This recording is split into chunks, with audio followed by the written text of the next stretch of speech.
25. All of us that just flew back from New York. Suge, Pac, myself. They went to Vegas. I went to Warren G's. Like every time some bad go around here, it look like it's on the grass. He don't step around that shit. He gets some bad go around here. It look like it's. After nearly 3 decades, the Tupac case has been resolved. Yet instead of providing closure, it has left many of us even more bewildered. Recently, Snoop Dogg has revealed his side, stating against Keefe D in the case. So, what evidence does he have that solidifies this theory? That's what we're going to find out in today's video. But of course, before we go any further, make sure first that you subscribe to our channel and hit that notification bell for more updates and videos like this. Now let's dive in.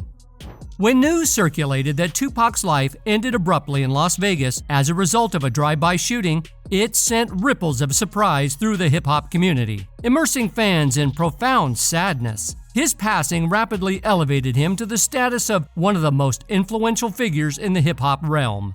He not only served as an inspiration for some of the most prominent artists of our time, but also as a confirmation that pursuing music was the path they wished to follow.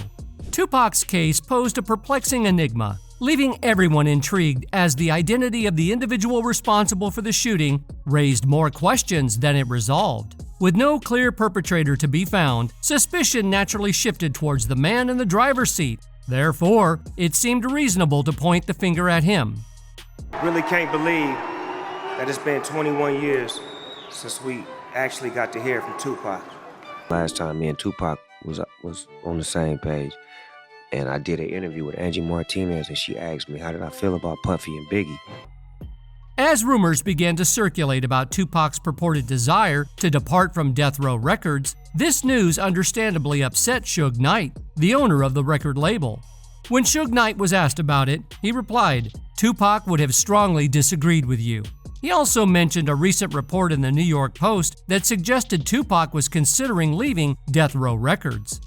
Suge Knight emphasized that you can't overlook a person like Tupac, who, if you listen to every song on All Eyez on Me and Makaveli, and every time he speaks in interviews, always mentions one thing: Death Row. Tupac had a deep affinity for Death Row, and the feeling was mutual. Tupac's presence elevated Death Row to a whole new level. In the car with them, because naturally, if you see all of the pictures around that time, it's me, Pac. They put in a lot of effort and established the groundwork, and Snoop Dogg seized the opportunity, excelling at it. However, Tupac also took the initiative. Not only did he emerge as the victor, but he did so with remarkable speed, allowing him to reflect on his thug passion and formulate another strategy. If someone had asked Tupac whether he intended to depart from Death Row, he would have strongly expressed his disapproval. Decades later, it appears that Knight's honesty may have been accurate all along. New evidence has surfaced connecting Dwayne Keefe, also known as Keefe D, to Tupac's assassination. Keefe D, a member of the Southside Compton Crips, is known for his interviews with DJ Vlad. These interviews, posted by DJ Vlad, contain the truth about the entire situation, which would eventually satisfy the public's curiosity. Keefe D claimed that Sean Diddy Combs had ordered the hit, referring to Tupac. Don't talk about things that are nonsense. We don't even entertain nonsense, my brother. So we not even.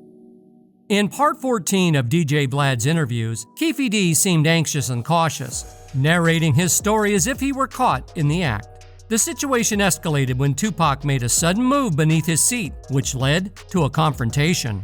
A person in the backseat of our car grabbed the Glock and started firing back. The first hit grazed Suge's head, and it seemed like he was seriously injured. There had been rumors suggesting that Suge had used Tupac as a shield during the shooting, but that's not true. Suge was already wounded, and he was the one who got hit. As bullets continued to fly, they all ducked down to stay safe. This incident alone should have been the crucial evidence to solve the 27-year-old mystery case. I didn't feel comfortable to protect myself and to, prevent shit from happening. I slept under a blanket with a knife and a fork just in case something was. Nonetheless, as the sequence of events played out, investigators appeared to miss crucial opportunities. When the moment came to question Keefe D, a lingering question emerged. Does his confession genuinely align with prior assumptions concerning that fateful night? This investigative omission has prompted many to ponder whether the entire incident was a diversion, concealing the truth and allowing the actual perpetrator to evade accountability. One fan proposed that Keefe D might be attempting to shield Suge Knight because he holds vital information.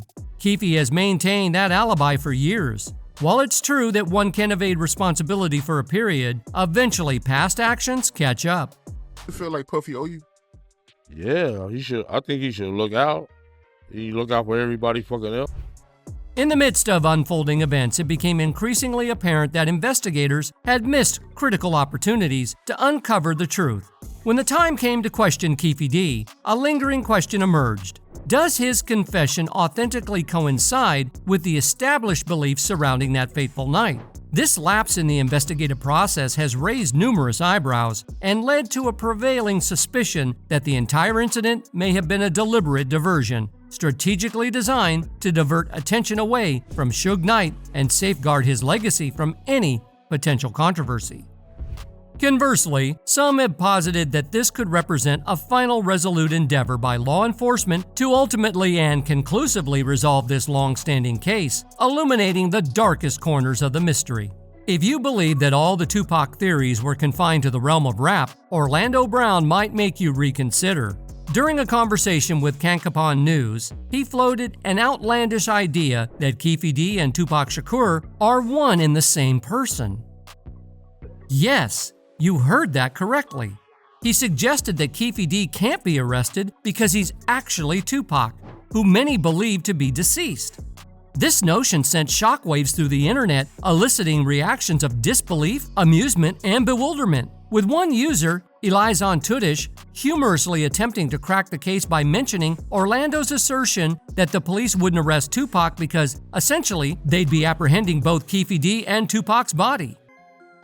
Orlando even delved into the belief that Tupac might still be alive, referencing events like Tupac's hologram appearances. After the interview, many people found themselves contemplating whether Orlando was merely being his usual eccentric self, or if he intended to convey something more profound. Tupac pulled out a gun. It looked like he was reaching, yeah. Yeah, it did. Okay. Yeah. Did you actually see a gun? Oh, shit. Once he got the reaching, I got the ducking. In the midst of these ongoing discussions and debates, Reggie Wright Jr., previously at the helm of security for Death Row Records, felt compelled to offer his viewpoint. Reggie speculated that over the past couple of weeks, Keefe D may have been experiencing a state of heightened restlessness and apprehension. This insinuation hinted at the possibility that Keefe D might be grappling with a palpable sense of unease and nervousness. When Keefe was confronted with the prospect of imminent arrest, he decided to openly convey his mounting frustration in relation to Reggie. He felt it was imperative to emphasize that he had previously been steadfast in his resolve not to mention Reggie's name. From Keefe's vantage point, Reggie's recent phone call appeared to resemble a covert surveillance operation where their conversation was surreptitiously recorded without obtaining Keefe's consent, thereby raising concerns about his privacy. In light of this infringement, Keefe found himself contemplating the possibility of resorting to legal measures against Reggie as a potential course of action. This contemplation reflected the seriousness of his grievances and the extent to which he felt his rights had been violated. The intensity of Keefe's negative sentiment towards Reggie was palpable and clearly evident. He did not hold back from making a somewhat indelicate comment, hinting at the possibility that Reggie might harbor unorthodox motivations or intentions in his actions. From Keefe's perspective, it was a matter of great importance that Reggie exercise greater degree of restraint and desist from causing him any further annoyance or discomfort, especially considering the contentious circumstances surrounding their interactions. Nonetheless, Keefe's words from a 2021 interview have brought a somber weight. Just before his arrest, he recounted the events. "We had just pulled up to the stoplight. They were making a right turn. There were approximately 17 cars nearby. We positioned ourselves in the curb lane and saw them. The first hit struck Suge Knight, and the subsequent ones hit Tupac." His frank account provided a detailed perspective on the circumstances surrounding Tupac's tragic passing. More than 25 years have passed since Tupac Shakur was lost in a drive-by shooting, an event that remains one of the most significant mysteries in the realm of hip-hop. I feel about Puffy and Biggie. Death Row didn't like that, Tupac didn't like that, so we had a misunderstanding. So on the flight back to LA, I didn't feel comfortable. Recent developments have reignited interest and speculation in this case, with Dwayne Keefe Davis, also known as Keefe D, a self-confessed gang member with a captivating story, coming into focus. This isn't the first time he has been associated with Tupac's demise. In previous discussions and even in his book, Keefe D claimed that he was in the white Cadillac that pulled up alongside Tupac's car on that fateful night in Las Vegas in 1996, following a Mike Tyson and Bruce Seldon fight.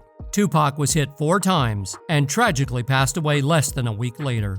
So what do you think about Snoop Dogg's silence about the matter? Let us know in the comments. That's all for today. We hope you enjoyed that video, and if you did, make sure to hit like, subscribe, and hit that notification bell for more videos like this.